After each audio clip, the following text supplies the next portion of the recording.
Koalisi pendukung pemerintahan Prabowo Gibran, Koalisi Indonesia Maju, kian gemuk.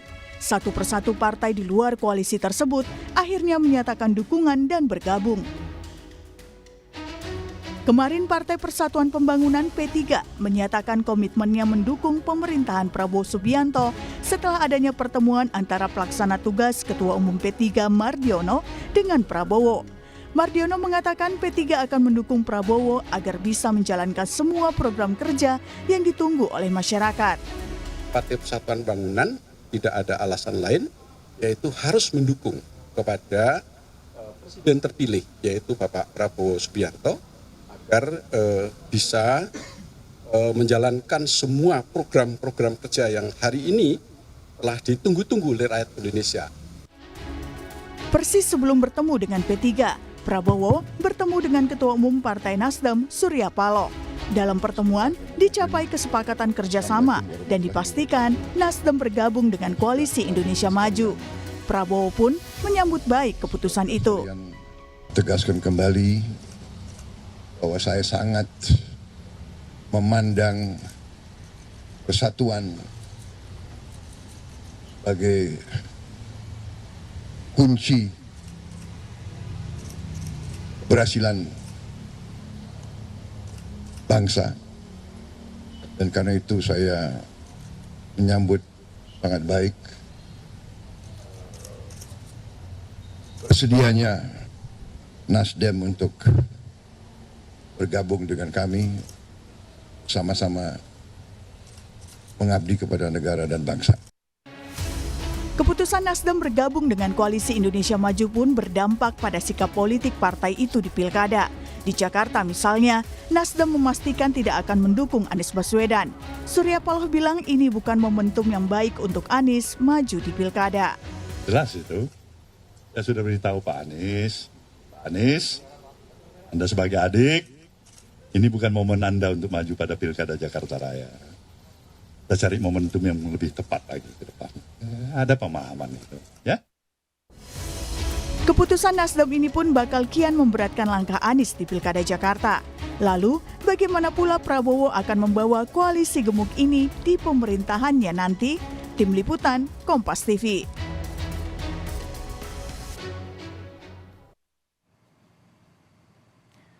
Ya, Saudara, Partai Nasdem dan Partai Persatuan Pembangunan akhirnya menyatakan bergabung dengan koalisi pendukung Prabowo Gibran, Koalisi Indonesia Maju. Dengan begitu, koalisi pendukung pemerintahan mendatang pun bakal kian gemuk. Bagaimana Prabowo akan menahkodai koalisi ini? Kita bahas bersama dengan Direktur Eksekutif Trias Politika Strategis. Sudah ada Mas Agung Baskoro melalui sambungan Zoom. Selamat pagi, Assalamualaikum Mas Agung. Pagi, Waalaikumsalam warahmatullahi wabarakatuh, Mbak Adisti. Ya, sesuai dengan prediksi kita semua ya, Partai Nasdem, Partai Persatuan Pembangunan, dan juga Partai Perindo ya, yang sudah akhirnya bergabung ke Koalisi Indonesia Maju. Nah, apa yang bisa Anda baca dari langkah ketiga partai ini, dan selanjutnya siapa lagi yang akan bergabung dan merapat ke KIM?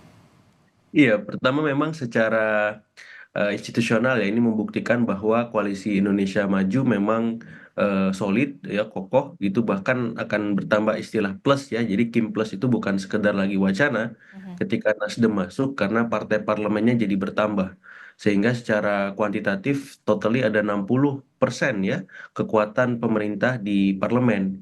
Ini belum kemudian menyusul seandainya memang PKS dalam waktu dekat juga merapat, maka otomatis ya istilahnya koalisi gemuk itu akan semakin mengemuka, dan ini sebuah alarm bagi PDIP maupun bagi demokrasi kita, karena mau nggak mau PDIP harus bekerja dengan sangat keras ya, menjalankan check and balances. Sementara di sisi publik juga mesti lebih aktif terlibat ya dalam konteks sebagai citizen maupun netizen seperti itu. Nah, kemudian secara politik memang tidak bisa dipungkiri bahwa ini akan menguji seni berpolitiknya Pak Prabowo maupun Mas Gibran sebagai presiden dan wakil presiden terpilih, bagaimana mengelola koalisi gemuk, karena otomatis sedikit banyak akan ya mengurangi jatah distribusi ya sumber daya yang sebelumnya hanya mengalir ke Koalisi Indonesia Maju tanpa plus. Ya mungkin ada jatah menteri yang dikurangi di sisi Koalisi Indonesia Maju yang ori seperti itu ya. Oke. Ada kemudian distribusi ekonomi ya, kemudian distribusi yang lain yang sedikit banyak akan berkurang. Ah, Nah, ketika diproporsikan apakah pas takarannya atau tidak itu kan bisa mengundang dinamika di dalam internal koalisi Indonesia Maju Plus itu sendiri. oke, Termasuk Mhm. oke, itu artinya koalisi Indonesia Maju di bawah pimpinan dari Prabowo Subianto ini akan mengorkestrasikan bagaimana banyak sekali partai politik di dalamnya. Sebenarnya daya tawar apa yang kemudian ditawarkan oleh koalisi Indonesia Maju kepada partai-partai di luar pendukung Prabowo Gibran ini untuk bisa merapat ke koalisi Indonesia Maju? Jatah menteri kah atau hanya sekedar untuk mengamankan posisi saja sebenarnya, Mas Agung? Iya, bisa bisa banyak hal dan kedua itu termasuk di dalamnya ya, soal distribusi kekuasaan politik apakah di level eksekutif, bahkan legislatif, misalkan ada revisi Undang-Undang MD3 seperti itu. Kemudian di level-level sekuritas ya, pengamanan posisi agar tidak ada gangguan-gangguan yang berarti ketika buah partai menjalankan tugas pokok fungsinya seperti itu. Mhm. Tidak diganti tiba-tiba atau diganti di tengah jalan semacam itu. Nah, jadi hal-hal semacam itu penting dalam politik kita karena untuk membuat partai besar memang mau tidak mau butuh ya sumber daya yang mumpuni Mhm. agar satu periode pemerintahan bisa berjalan dengan optimal termasuk ya menjaga basis-basis suara mereka di semua dapil. Mhm. Dan itu apakah bentuknya distribusi kursi menteri, distribusi sumber daya lain, apakah di misalkan APBN, APBD, di luar itu seperti itu menjadi Termasuk kepala daerah. termasuk pilkada dalam konteks kepala daerah ya. Hmm. Pembagiannya juga kan sudah tampak gitu ketika Kim+ mengemuka di Jakarta, kemudian di Jawa Barat ya, Sumut ya, kemudian Jawa Timur dan beberapa daerah strategis lain ya. Mhm. Jadi saya kira semakin ke sini memang Kim+ ini sudah mewujud dalam konteks yang lebih praksis lagi. Ya, kita akan lihat bagaimana PDIP bisa mengimbangi itu bahkan dalam tanda Oke. petik publik juga terlibat di dalamnya. Oke, banyak sekali yang harus diamankan oleh partai politik termasuk juga dengan pendistribusian posisi. Salah satunya tadi Anda sebutkan kepala daerah begitu ya di wilayah-wilayah ya bisa dikatakan cukup strategis, antara lain adalah wilayah Jakarta. Bahkan Ketua Umum Partai Nasdem Surya Paloh secara terang-terangan mengatakan, Mas Anies sebagai adik, saya mengatakan ini bukan momentum yang pas untuk Anda maju di Pilkada Jakarta. Itu artinya berat sekali bagi Anies untuk bisa mendapatkan tiket berlaga di Jakarta. Iya, kemungkinannya semakin kecil ya. Bahkan per pagi ini kalau memang tidak ada dinamika yang terlalu ekstrim mengemuka, maka Anies Baswedan game over ya, selesai gitu. Karena praksis hanya meninggalkan di sisi luar pemerintahan PDIP. Nah, kita tinggal menunggu apakah PKS benar-benar komit untuk masuk bersama PKB. Atau malah ini bisa membuat dinamika baru seperti itu. Tapi yang jelas dengan kondisi per pagi ini maka kans Anies untuk maju semakin kecil tadi ya bahkan sudah selesai seperti itu dan ya mau nggak mau alternatifnya ya Anies harus melirik misalnya opsi lain di Jawa Barat misalkan yang memang secara ceruk pemilih itu punya kemiripan dengan Jakarta. Artinya ada demografi pemilih Islam perkotaan dan Islam perdesaan yang berpadu seperti itu kelas menengah yang cuman lumayan solid ya. Kemudian juga masyarakatnya ya sedikit banyak didominasi pemilih rasional karena ada tertumpu di beberapa kota-kota besar di Jawa Barat seperti itu. Jadi kalau dipaksa Jakarta semakin sulit, tapi kalau misalkan dibuka wilayah lain, misalkan ada di ya Jawa Barat atau Sumatera Barat atau di mana mungkin Aceh yang memang dan tanda petik punya kemiripan dengan pemilih-pemilih Anies yang Jakarta. ini loyal ya, dan itu terimplementasi di Jakarta juga Tapi seperti itu. apakah ini akan diambil oleh opsi ini akan diambil oleh seorang Anies Baswedan dari yang di Jakarta, kemudian dia bergeser ke wilayah Jawa Barat, lalu akan diusung siapa? Itu kan kemudian menjadi pertanyaan selanjutnya, Mas Agung. Iya, saya melihat kan ada PDIP yang punya golden ticket di beberapa tempat, misalkan di ya 10 provinsi ya, dia bisa mengusung sendiri calon-calonnya gitu, tanpa harus berkoalisi. Ataupun di tempat-tempat lain yang sangat cair, yang koalisi Indonesia Maju Plusnya tidak terbentuk sempurna seperti itu. Seperti kita lihat di Kalimantan Timur ya, itu Pak Isran Nur kemungkinan bisa berlaga menghadapi misalkan Pak Rudi Masud dari Golkar gitu. Jadi Pak Rudi Masud dari Golkar kemudian berhadapan dengan Pak Isran Nur dari PDIP yang didukung sama Demokrat.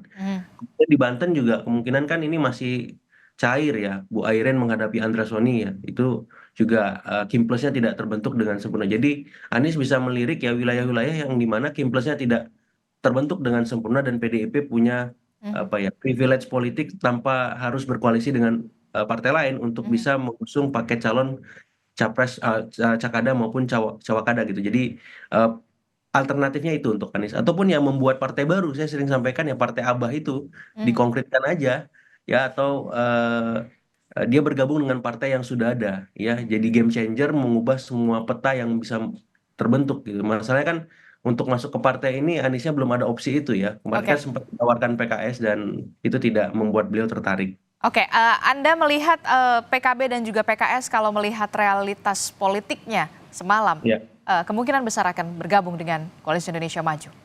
Kemungkinannya besar ya, karena memang ada banyak dinamika politik yang beberapa waktu terakhir terjadi begitu dengan cepat ya, dan itu mempengaruhi ya psikologis elit-elit politik, terutama ketum-ketum partai yang memang belum secara resmi mendeklarasikan untuk bergabung dengan Koalisi Indonesia Maju. Kita sebut ada Golkar ya, dari Golkar itu kemudian mengemuka ada arahan reshuffle, habis Oke. reshuffle nanti ada Munaslup dan seterusnya. Jadi bagi partai-partai di sekeliling perpolitikan tanah air ini sebuah fakta di mana partai sebesar Golkar saja bisa dengan cepat berubah ya. Apalagi misalkan yang memang Partai-partai yang di bawah itu. ya, yang kekuatannya tidak lebih besar dari Golkar. Kan Oke. berpikir ulang untuk misalkan aneh-aneh ataupun tak sehaluan dengan angin Pemerintahan. kekuasaan hari ini seperti itu. Oke, baik. Terakhir, Mas Agung, Ya. proses demokrasi semacam apa yang bisa Anda lihat gambarannya secara umum dan secara menyeluruh untuk 5 tahun ke depan dengan gemuknya sekali Koalisi Indonesia Maju di pemerintahan untuk 5 tahun ke depan? Iya, ini dua sisi mata uang ya. Jadi ini kabar baik untuk stabilitas politik secara nasional, tapi kabar buruk buat demokrasi kita. Karena semua partai merapat dan koalisi yang terbentuk sangat gemuk. Kekhawatiran terbesar saya aspirasi publik menjadi nomor dua. Karena yang utama adalah bagaimana mengakomodasi kepentingan-kepentingan elit yang memang selama ini sudah terlihat ya. Nah itu sebuah fakta dan mau tidak mau ya partai yang tersisa PDIP harus menjalankan keoposisian secara substantif sehingga bisa mengorganisir maupun mengorkestrasi ya aspirasi-aspirasi publik yang selama ini pengen melihat sebuah alternatif wacana, alternatif kebijakan maupun hal-hal yang beda yang tidak hanya sekedar iya dan sepakat dengan apa yang dilakukan oleh pemerintah. Ini penting, objektif ini perlu dan saya kira masyarakat ya dalam konteks sebagai tadi netizen maupun citizen harus ambil peran karena kalau tidak ya banyak hal-hal yang kita tidak inginkan ya jadi ada arahan penyalahgunaan kekuasaan mengemuka dan itu membahayakan ya publik maupun bangsa kita secara keseluruhan seperti itu. Jadi tampaknya pernyataan dari Bu Mega, Ketua Umum PDI Perjuangan, bahwa dikatakan kasihan PDI Perjuangan dikungkung, ditelikung, dan ditinggalkan, itu nyata ya adanya? Iya, kondisinya demikian ya, karena kan memang tinggal Oke. PDIP dan di sini saya kira Ibu Mega ya tadi harus turun gunung lah, harus mulai melibatkan semua pihak termasuk ketum-ketum partai ini, ya ngajak satu-satu ketemu, jangan lagi bukan Ibu Mega ya, karena kalau Ibu Mega yang turun kan akan beda sensasinya gitu ya, publik juga akan melihat wah ini memang sedang Oke. ada kegawat daruratan seperti itu. Oke, baik. Terima kasih untuk pandangannya dan juga perspektifnya. Direktur Eksekutif Trias Politika Strategis Agung Baskoro, kita akan nantikan bagaimana dinamika politik selanjutnya ataukah apakah benar kemudian Partai Keadilan Sejahtera dan juga Partai Kebangkitan Bangsa tinggal menunggu waktu untuk merapat ke Koalisi Indonesia Maju. Terima kasih Mas Agung. Assalamualaikum, selamat pagi. Waalaikumsalam warahmatullahi wabarakatuh.